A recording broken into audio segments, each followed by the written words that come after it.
for which it stands, one nation, under God, indivisible, with liberty and justice for all.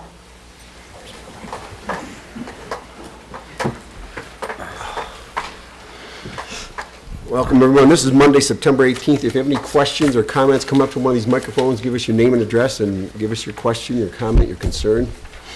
Call the roll, please. Cedar. Here. Ellery. Here. Kinsfater. Here. Kleeman. Here. Koopa. Laporte. Here. McCartney. Here. Motion to approve, Member Kufa. I would support the excuse. Thank you. All in favor, say aye. Aye. Opposed? Excuse Member Kufa. Number 4, consent agenda.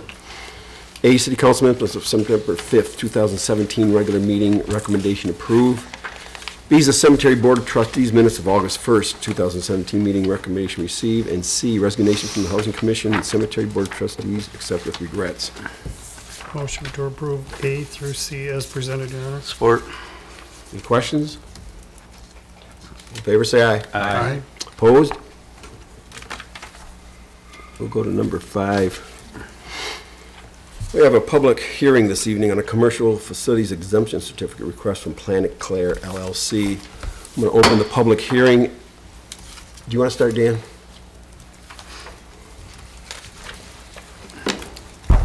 Thank you, Mayor and members of the council. My name is Dan Casey. I'm with the Economic Development Alliance.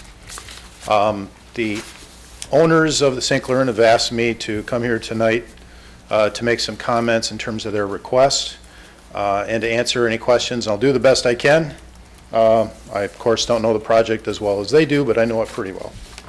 So first, I'd like to just kind of introduce for you what the project is. I think a lot of people in the community already have the basics of it, but just for the record, I'm going to repeat some things. Starting with this, that Planet Clair LLC is the ownership group that has purchased the St. Clair Inn and the adjacent properties, including properties on the west side of the street. The rehabilitation of the St. Clair Inn is an important project for 3 particular reasons. The first one I do not need to go into a lot of detail on because you already know it, which is the history of that facility and the connections that people have made, both people from here, people from St. Clair County, people from the region, and even people from out of the state. It's been historically significant. It's been extremely important to the community over the years, and it's been very harmful to the community since it's closed. Anecdotally, we at the EDA, we've heard that local businesses have lost as much as 30% of their sales as a result of the inn closing. And when you think about that, that means every time people are here, would have been here for an event, they're not. So that has a huge impact on the local community. Secondly, the St. Clair Inn creates a destination to draw people to the city of St. Clair. Now, first of all, it's here to serve the community. Everybody knows that. And when it's rehabilitated and reopened, it's going to be a great asset to the community. It's also going to help to fill some of the hotel room vacancies that we currently have in the market, since it's closing. Third, the economic impact. Again, when you think about all these people that come into town and the money that they're going to be spending in the local shops, in the restaurants, those are dollars that are going to be important to local businesses. And of course, the inn itself and the adjacent properties that are going to be developed are all going to create more tax revenue and jobs for the community in the future. So a little bit of detail on the request. First, the investors are planning to invest $31.3 million in total for this project. I'm going to break it up for you a little bit into segments. There's basically 3 aspects to the project. But here's an outline of what that entails. Removal of the underground fuel tanks on the west side of the street and cleanup of soils from a former tannery that is on the the north side of Riverside Avenue, the north side of the inn. They're going to do a complete rehabilitation of the inn. It's a historic asset. They're going to retain that historic character, and they're even going to add to it. So that's going to be an important element to the project. They're going to add an additional floor to the north wing of the inn. They're going to move the swimming pool from indoors to outdoors. They're going to construct 3 bungalows and 2 amphitheaters for weddings and other events. So that'll be new construction. They're going to fix the seawall. They're going to demolish the buildings on the west side of the street, and they're going to do some cleanup activities because there's some tanks in the ground, some other brownfield concerns. So that will all be cleaned up. And then finally, they're going to be constructing a new 2-story building on the west side of the street once they're done with the demolition. So today's request only deals with the first aspect of the project, which is the rehabilitation of the inn itself. The request is for a 12-year commercial facilities exemption under Public Act 255. If approved, the way that it works is the assessment of the building will be frozen for a number of years, however many years is approved by council, assuming you approve it. So essentially, the current value of the building gets frozen. During that number of years, during that time period, the taxes generated from that assessment continue to flow to all the taxing jurisdictions. So everybody continues to get what they're getting. The exemption applies to the increased assessment from all the new improvements. So as the overall assessment of the building increases, that additional assessment portion becomes tax exempt for a number of years. At the end of that time period, of course, it goes back on the tax rolls. It's also important to note that some of the other aspects to this project are going to create new tax revenue. In particular, the bungalows, the addition of another floor on the north wing is considered new construction. And of course, the new building across the street, that's all new tax revenue to the community. Planet Clair will be investing $11,427,600, that's their estimated amount, to rehabilitate the inn. That's just the building itself. It doesn't include the personal property or any of the other improvements, including the brownfield work that needs to happen. So that's just what they're going to invest to rehabilitate the inn. In addition to that, they're going to be investing about $2.7 million in personal property, which is primarily furniture and equipment that will go inside of the inn. They're going to be creating 120 permanent jobs as a result of this project. There's also going to be a significant number of construction jobs that will be working at the inn and associated properties until they're done. But what we focus on is what's the long-term employment potential for the project. So that's 120 jobs. They're also, as you probably figured out, they're also using local contractors whenever possible, from architecture to construction services and so on. So now I'm going to turn to why are the owners requesting the exemption. To do that, I guess I have to talk a little bit about the nature of these types of projects. In other words, vacant older facilities, and why they can be so difficult and so expensive to rehabilitate.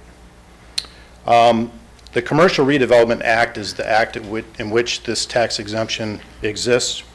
And it's one of the many tools that were created by the state of Michigan and also at the federal level to assist with the preservation of these aging commercial buildings. Essentially, it costs less to develop a greenfield site than it does to rehabilitate an existing building. And that creates a cost gap in each and every project. And so these incentive tools, and there's many of them, have been created at the state and federal and local level to try to overcome that cost gap. There's another factor too, which is people appreciate retaining their history and the character of their downtowns. And none of us want to see the St. Clair Inn go away, right? We want it to be successful. We want to bring new life to that facility. I think it's extremely important to the community that we do that. So that's one of the reasons that these tools exist. That's one of the only ways that you can do that. Otherwise, what happens is these buildings sit in your downtown vacant, in some cases for years, until someday the building falls in or gets condemned and gets knocked down. But at that point, it's a legal issue and the building has lost most, if not all, of its value, right? And at that point, it becomes a very big problem and eyesore for the community. So the St. Clair Inn is a classic example of why tools like the Commercial Redevelopment Act exist. First of all, the building is on the National Registry of Historic Places.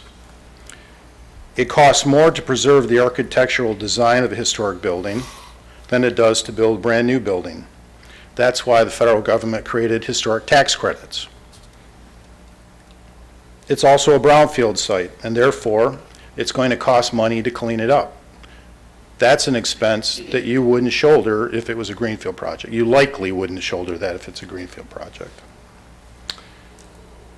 Fortunately, there are various brownfield grants and loan programs that are out there that are intended to help overcome that cost gap and to clean up those facilities.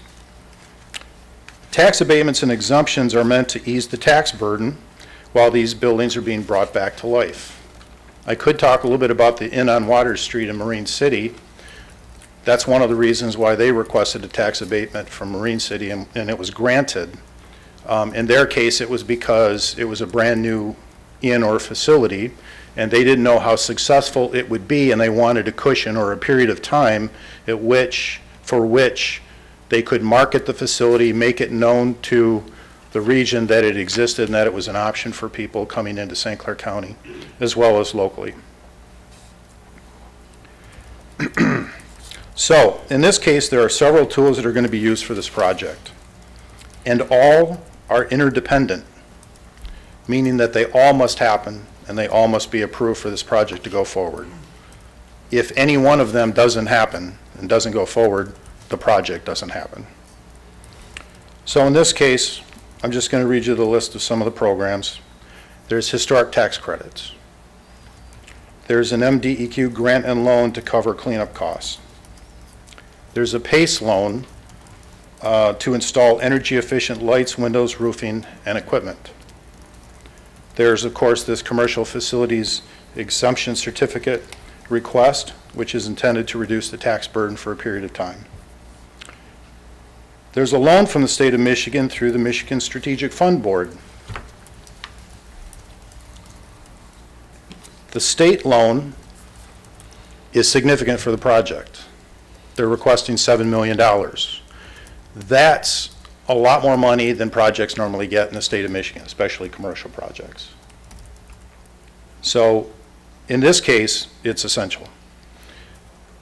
The loan requires a local match, and typically the local match is a tax abatement of some sort. All of these incentives have to be finalized and in place before the Michigan Strategic Fund Board will approve that loan. So that means every single one of these programs that I talked about has to be completed and approved prior to the state acting. Currently, the MSF board is expecting to take action in February. So there's a lot of work that still remains. This tax exemption request is the first of several of those different incentive programs going forward. So in addition to all of that, the owners have invested their own equity into the project, which includes purchasing the building and the land, and also traditional bank financing. So I'm just about to wrap up, but lastly, I just want to mention, if anyone thinks that this is not really true and that these kind of projects really don't happen that often, I wanted to assure you that they happen often, and they happen in St. Clair County. And they all required lots of incentive programs to be layered over top of each other.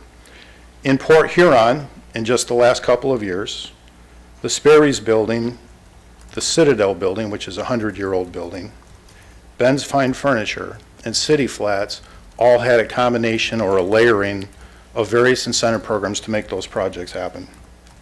The Inn on Water Street in Marine City received a community revitalization program grant from the state, tax abatement from the city, brownfield grant and loan from the MDEQ, community foundation grant, and a site assessment grant from the county's brownfield authority. Cadillac Inn in Lexington, currently under construction. The project just started. Receiving historic tax credits, brownfield incentives, and a tax abatement from the city. So that's another, I think, pretty relevant example in Lexington of a similar project. So, in conclusion, this is, I think, a very important project for the city of St. Clair. I think everybody would probably agree with that. Without this exemption, this project doesn't go forward. Without any of the other incentives that I mentioned, the project doesn't go forward. It's going to result in the revitalization of the inn. It's going to create new jobs and a new tax revenue for the community now and in the future. People who had their weddings, parties, and dates at the St. Clair Inn, they're going to want to come back and they're going to want to see it. It's going to be big news out in the community that it's open again. And people are going to flock here to see it, to spend nights in the inn, and to enjoy it. And once again, it will become a destination location in the city of St. Clair and St. Clair County for all of these people to come to. So with that, I'm going to wrap up my comments, and I can take either any questions you have now or later, but I know that Jeff also has a couple comments he wants to make. Thank you, Dan.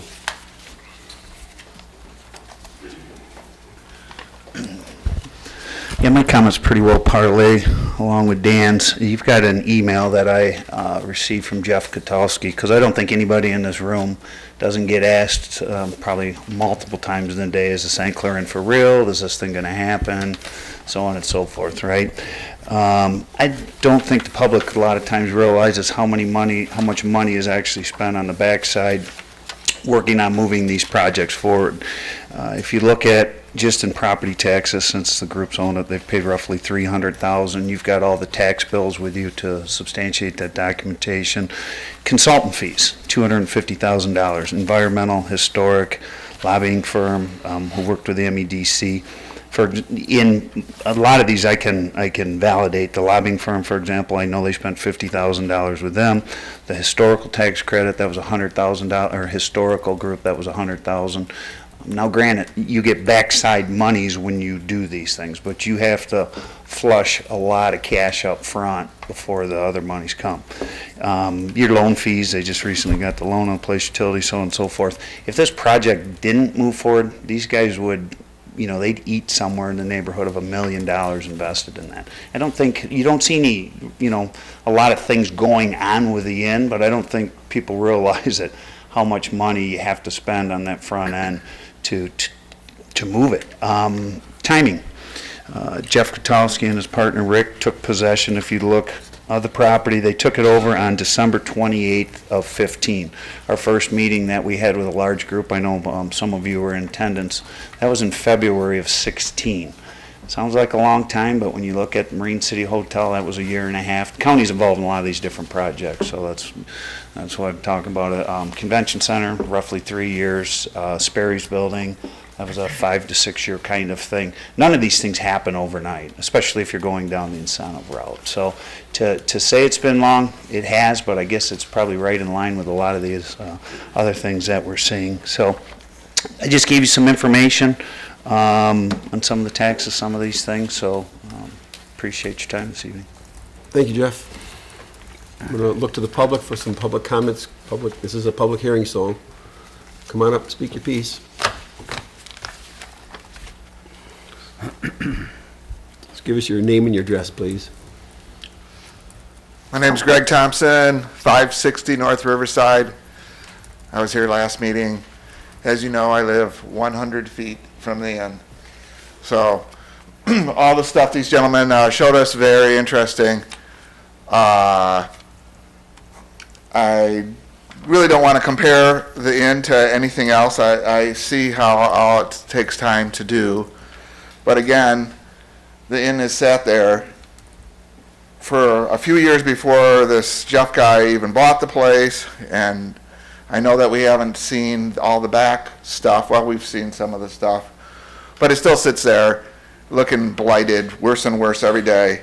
And half an hour before this meeting, as I was complaining at the last meeting, I took a walk around the inn. There's still an open door wall on the back, on the ground floor. So it's just hard to believe that these guys are that serious if they haven't fenced this place off. secured this beautiful gem of what they think they have to keep it from being blighted even more or vandalized even more. You know, this is great. I'm glad to see a GLG or a JLG lift out there, 3 storage buildings, a couple of dumpsters, a couple porta potties, but gosh, it'd have been nice to see this happen a year ago. I mean, that's not that much to ask. And I looked in one of the dumpsters, it's all full of pillows and stuff. I mean, so it just seems like it's moving slow, and I'm gonna keep on coming to the meetings and bugging you guys. So, and thank you guys, both Mayor Cedar and Mike, for making phone calls if that's what you did to keep these guys going. Hopefully that isn't what made them go, that they were just going anyways, but keep it up. Thank you, Greg. Thank you. Anybody else in the public? Yes, sir. You want to come up and be introduced? Or introduce yourself? You want me to come up there? Why don't you do that?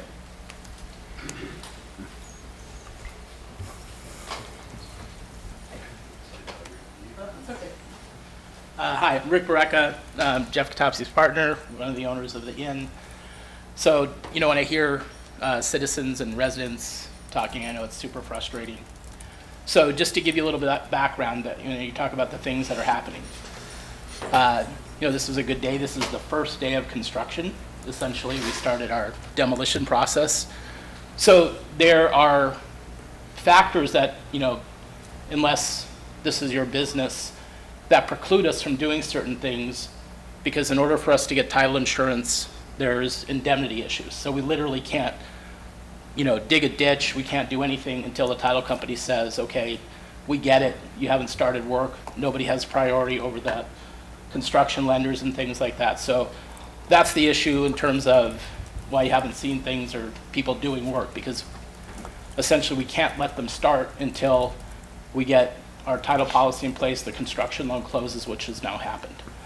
So now you're going to see things kind of ramp up a little bit and then slow down, because essentially what's going to happen for the next 3 or 4 months are we're going to do our initial demolition, we're going to fix the roof, and then since we'll be dumping, you know, quite a bit of money into the project, then all of this is going to get tied together with this MEDC loan that the state's helping us with. So I know it's super frustrating in terms of you'd like to see things happen, but we would too. I mean, it costs us a lot of money to carry this and not see anything happen. You know, just so you understand, we had to find the right flag for the property. When I say flag, Hilton, Marriott, we've made a deal with Marriott, so this will be a Marriott property. We have to have the right design, which is a never-ending process. So it's just a very time-consuming process to make sure that we do it right. We're not interested in putting some paint and some old furniture in it. This is going to be a cutting-edge, first-rate, 4-star resort that will match up with anything in the state. And, you know, I apologize that it takes so long, but I'm not going to apologize for doing it the right way. So everybody, you know, there's only, the proof will be in the pudding. We put our money where our mouth is. We intend to continue and make it, you know, just a unbelievably great place for people to come to. So I just want to kind of address the issues of why it takes so long. It's not by our choosing, it's just that's the way the sort of the system works, where you can't do stuff until you satisfy certain people, and then, you know, then they set you loose. And now we've been set loose. So, and when you talk about stuff that's in the dumpsters, yeah, I mean, the first thing to come out is all of the soft goods, drapes, you know, mattresses that aren't any good. Next thing is, you know, we're cataloging furniture that we can donate. So we're trying to salvage what we can for the community if they're interested. If not, it'll all get tossed. There's some, you know, interesting antiques and things that we want to preserve, a lot of pictures and things like that. So it's, you know, the next month is going to be moving stuff out, cleaning everything out, and making sure we get permission from the State Historic Preservation Office to make sure that we're doing things the right way. But we're started. This is it. 15 months from now, we'll be done. So appreciate your patience. Happy to always address anything. We'll be out at the site all the time. Stop by, ask questions. Happy to answer them. Thank you, Rick. Sure. Good luck. Thank you. Anybody else? Yes, sir.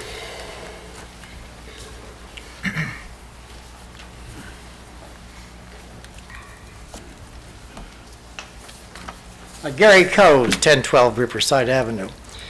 I was glad to hear that there's a time frame associated with this, 15 months. So then I would presume, since there's a time frame, that this tax abatement will be tied to that time frame.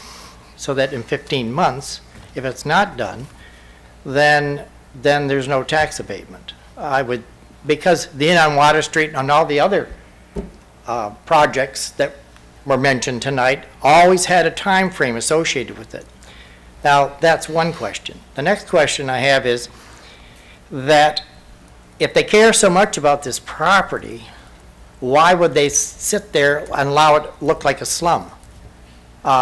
Weeds, grass, unsecured, drug paraphernalia on the property, et cetera, et cetera, et cetera. I don't understand that, if they care so much about this. Now, the next question I have is, I have no problem with tax abatement. I have no problem with incentives. But this is an LLC out of Las Vegas, and I'd be interested, if you aren't interested, in who the members of that LLC are. Who are those members? I'd be interested in that. Mr. Kotowski, in an early interview with the newspaper, said he paid $4.5 million, but the tax records show that he paid $2.2 million. Now, I heard a mention of the Marriott. They're partnering with Marriott. I'd like to see that confirmation from Marriott that they're partnering with them. If Marriott's in on this deal, it's a real deal. Because Marriott just doesn't mess around with minor projects. So I would ask, before any tax abatement's given, is to see this commitment from Marriott. Because, yes, I remember reading that they also have a hotel in Romulus. And they were partnering, I believe it was in the paper, with Marriott on that. Is that a Marriott hotel? Or, from what I hear, and I don't know this is correct, but I've heard that hotel, that property they have is for sale. I don't think Marriott would get involved in redoing a hotel and then put it up for sale right away. So is that true? I don't know. But I would like to see some evidence that Marriott's actually involved in this. If Marriott's involved in this, it's a real deal. But more importantly, I'd like to know who the other members of this LLC are. Who are the real owners of this property? Mr. Kotowski says he is the owner, but it's an LLC that owns it. And in Las Vegas, members of the LLC are blind. They're not obligated to put up the members of that LLC. So I know that probably doesn't matter to you, Mr. Cedar, but the point is, what if there's a convicted felon who's a member of that LLC? I'm not saying there is, but what if there is? Does that change things at all? So I think there's a lot of unknowns going forward with this project, and like I said, I'm not opposed at all to tax abatements, but something just doesn't ring right here. But I think the key for me is, if Marriott's involved, I'm 100% for it, absolutely. But I'd like to see some evidence that Marriott's involved. Thank you, Mr. Coles. He's raising his I hand have a up copy there. of the signed term sheet from Marriott for the franchise, so if you want to see that. Yeah, I think that'd be great. Thank you. Thank you, Rick. Anybody else have something? I'd make a motion to close the public hearing then, Your Honor. Support. All right, close the public hearing. Oh, Public I'm sorry. We can't ask in public hearing? No, our question's coming when it comes on the agenda. All right, thank you, Dan, Jeff, Mr. Coes, Rick. We'll go to number 6. A, Resolution 1770 approving application of Planet Clair LLC 500 North Riverside Commercial Facilities Exemption Certificate under PA 255 of 1978 as amended. Make a motion, we'll approve. I'll support. All right, the motion is made and supported. Is there any questions? Yeah, I got one, couple. I heard 15 months, and on the application it says July of next year. Which is it? Completion date? The application to the city states July of next year. On the timeline, on the timeline one of it. States that it'll be open in July of 18, Inn opens. Now I just heard 18 months from now. And on the application, it states the 18th, or July of 18. July 31st. And the answer to the gentleman's question, what is it? July 18th or July of next year, or is it 15 months from now? Yeah, it's, if it's okay for me to answer, or, yeah, it's the end of next year. It's 15. As I say, the timeline I got is July of next year. Well, July 31 is what was put on the application. Obviously, the completion of the project is a little bit of a moving target because you don't know what you're going to run up against during the construction process. But what I can assure you is what really matters is what's the start date. The State Tax Commission doesn't really concern itself too much with when the finish date is. They want to know when is the start date. So what will happen is 1 year from the date, first of all, the abatement doesn't actually go into effect until December 31st of this year. So it'll then be, you know, several months later before the first tax bill is issued. And it'll be, the exemption will apply to the first partial year of assessment. So even if it's not finished yet, the exemption goes into effect and it'll cover just whatever portion of the building is completed. Does that answer your question or confuse it? And the next one is the 120 jobs. How many of them are full-time? Oh, yes, I'm sorry. The 120 jobs, how many are full-time?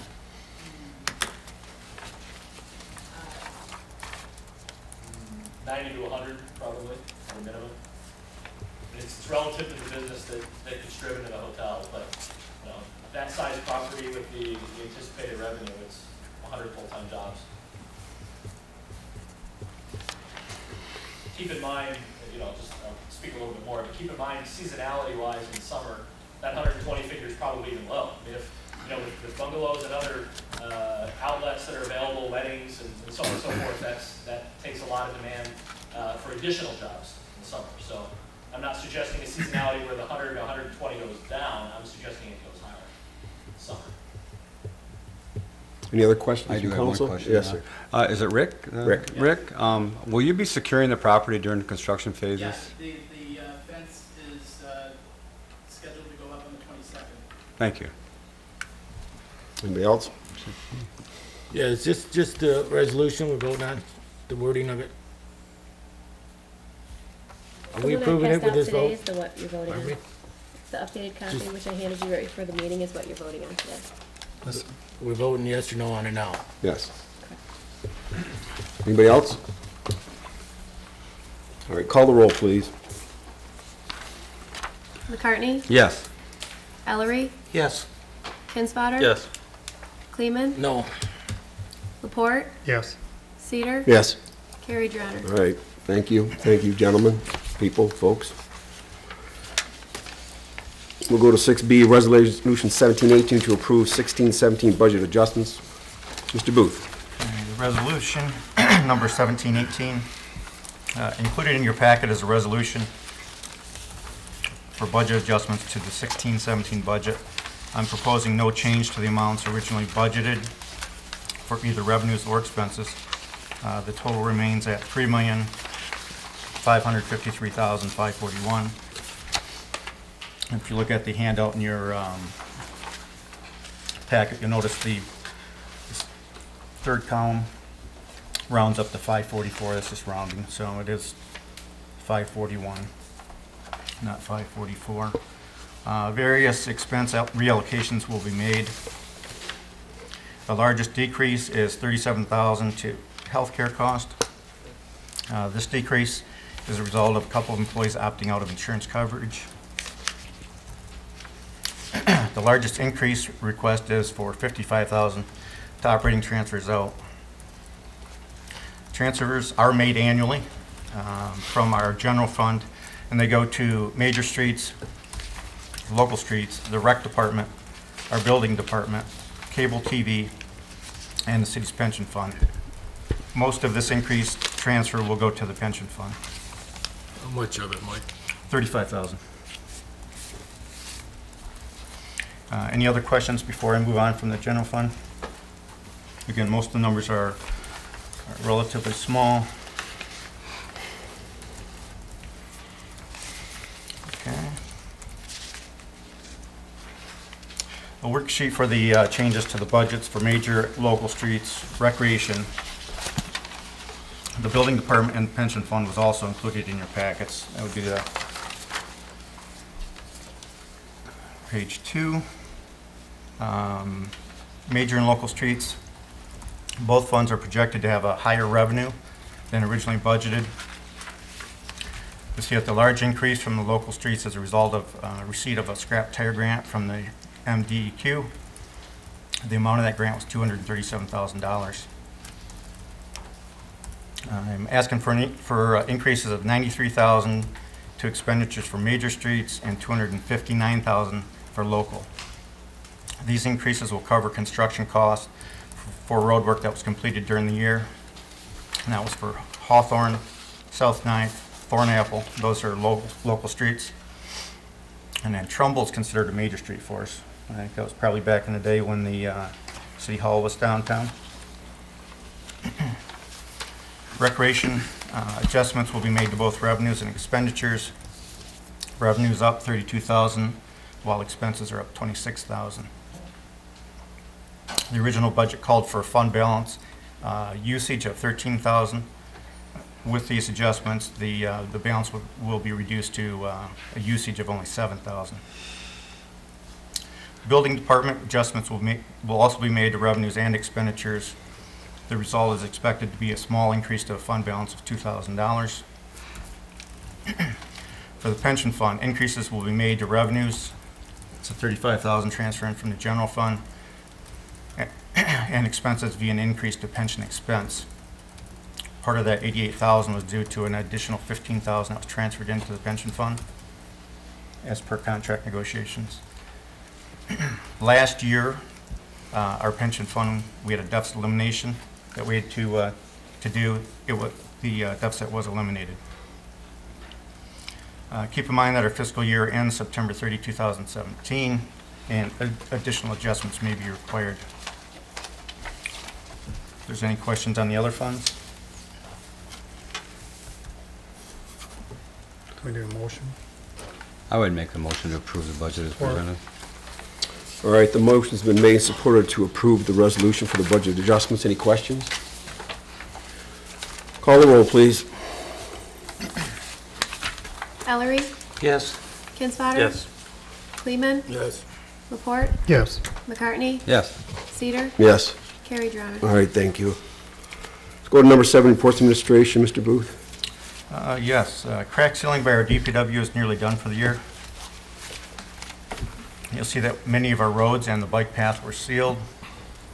I believe they'll start on road patching next. And that's all I have this evening, Your Honor. Any questions from Mr. Booth? Mr. Downey, do you have anything tonight? Nothing this evening, Your Honor. All right. Annette, do you have? I do, yes. There are several seats on boards and commissions that are due to expire this year. Known vacancies include the Cemetery Board of Trustees and the Housing, or the Harbor Commission. Applications are available on our website, cityofstclair.com.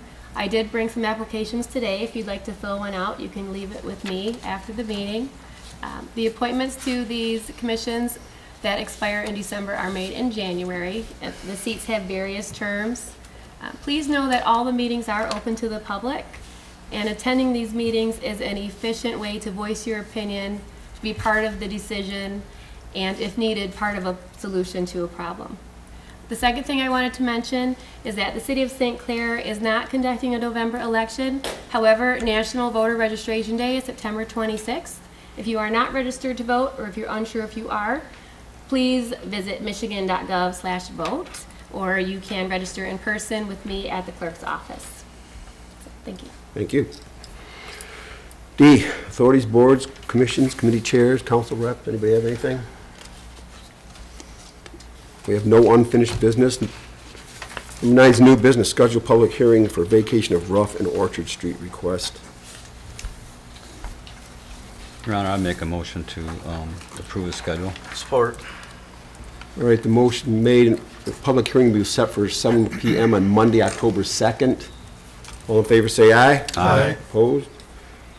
B, proposals for 2017-18 property and liability insurance. Mr. Booth. Okay, included in your packets is an agreement to renew the city's property and liability insurance for the fiscal year of October 1, 2017 through September 30 of 18.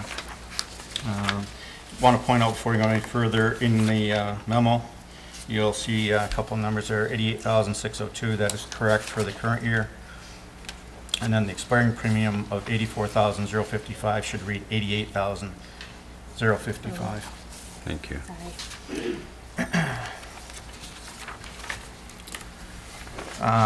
The premium for this year is an increase over last year's of 0.6% or $547.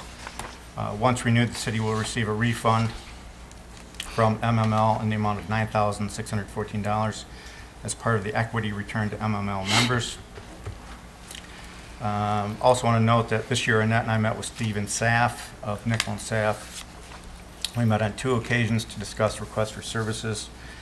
We were not able to complete the review, so we do plan to stay with MML for 1 more year. Your Honor, I would move to accept the proposal for 2017-2018 property and liability insurance renewal. Support. All right, the motion made is supported. Questions? Yeah, I got one. Mike, you said you try to get a hold of one person to get a price on this? There's only a few people, I think, that do municipal work, but yeah, well, there's one that we've met with the last couple of years, and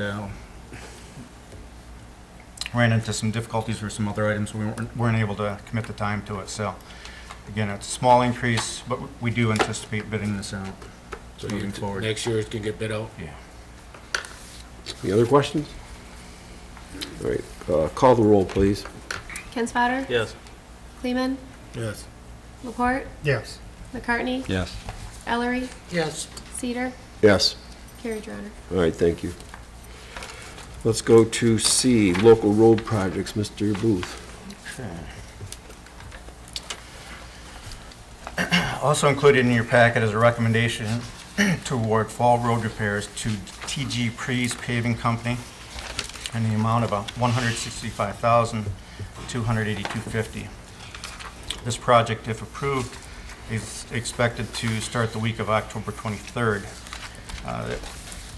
They would do the work the same time that they're also awarded the cemetery roads, so they would do both while they're in.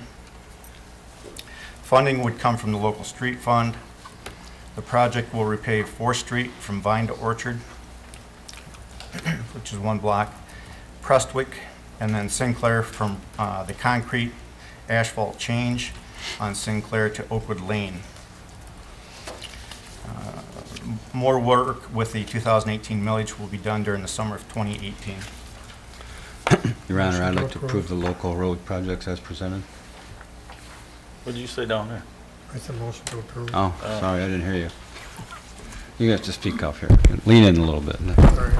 A motion been made by Member McCartney, supported by Member Laporte. Any questions? Yep, I have one. On the notes, does not include material testing. Who's gonna look out after our best interest? We'll outsource that to an engineering firm. Pardon me? We could use Rowe, or we may use Project Control. Are we gonna use somebody? Yes. What's that cost? Okay. Typically, if you had them do everything, it'd be 20% of the total. So So it's gonna it's cost inexpensive. 20% on top of all this? What are you telling me? No, I'm saying if I had someone do design work and do inspection, it would be 20%. It'd be much less than that. You don't know what it's gonna be? Do you want an estimate? It's well within my spending range. Pardon me? It's well within my spending range. If it were 10%, it would be within there, and it won't be 10%. Do you want a number, maybe 5,000? Do we need to amend that motion to waive the competitive bid? Yes, Your Honor. I would move to amend my motion to waive competitive bid, Your Honor. So, All right. Any other questions? All right, call the roll, please. Kleeman? Yes. Laporte? yes. McCartney? Yes. Ellery? Yes. Kinsfater? Yes. Cedar? Yes. Carried, Your Honor. All right, thank you. We'll go to D, Boards and Commissions. I have one appointment with your endorsement. The Housing Commission appoint Ryan Bark of 1960 Clinton Avenue to fill the vacancy of a 5-year term expiring December 31st, 2017. Motion to approve. Support. Any questions? All in favor, say aye. Aye. Opposed? Congratulations, Ryan. Number 10, Claims and Accounts, September 8 and 15. Hearing no questions, Your Honor, I make a motion to approve as presented. Support. All in favor, say aye. Aye. Opposed? All right, we'll go to number 11, public comment and public questions. Anybody have anything for the good of the cause here tonight?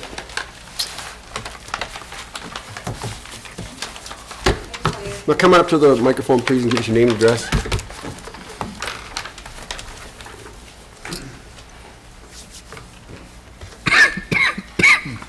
Carol Emmerich, 957 Thornapple. Just a question when you were going over the budget, Mike, and you just mentioned Thornapple Street. I didn't know what part of the street, what you were talking about, I guess. What part was paved? It would have been the, from 3rd Street to 6th. Okay, when that was done this past year? It was done maybe in the fall, which would be in our current fiscal year, which runs October 1 through September 30. So it was done last fall. So then if it wasn't mentioned at this meeting, then the other streets you're looking at, did you say 2018? I guess. The ones that we're looking at right now that council approved this evening Right. was from, they'll be done the week of October 23, again, weather permitting, of course. That will fall in our 2017-18 budget. Okay. And then any work that would be done in the summer of 2018 would also be in that year. So I guess just referring to our road, what time frame would you think we're looking at the Thornapple west of 9th? I don't believe we've signed it yet as far as the time frame. Okay, no approximate. The roads that were selected, there's very little curb work that needs to be done. Okay. Okay. Okay. All right. Thank you. Thank you, Carol. Anybody else? All right, let's go to number 12. Mayor and council, any comments and announcements? I have a few things. A couple special events. St. Clair Historical Museum presentation of 50-plus years of St. Clair Theater Guild on September 21st, 7 p.m., and September 22nd, 1 p.m. This weekend, St. Mary's Fall Festival, Friday, Saturday, Sunday, Chalk the Walk, and Whistles on the Water, September 30th. And St. Clair Library System 100th Anniversary Celebration, September 30th. And I do want to recognize Pat Cobb, like that. I saw him out there, has worked with the hurricane relief. Great job, Pat. Thank you, Pat.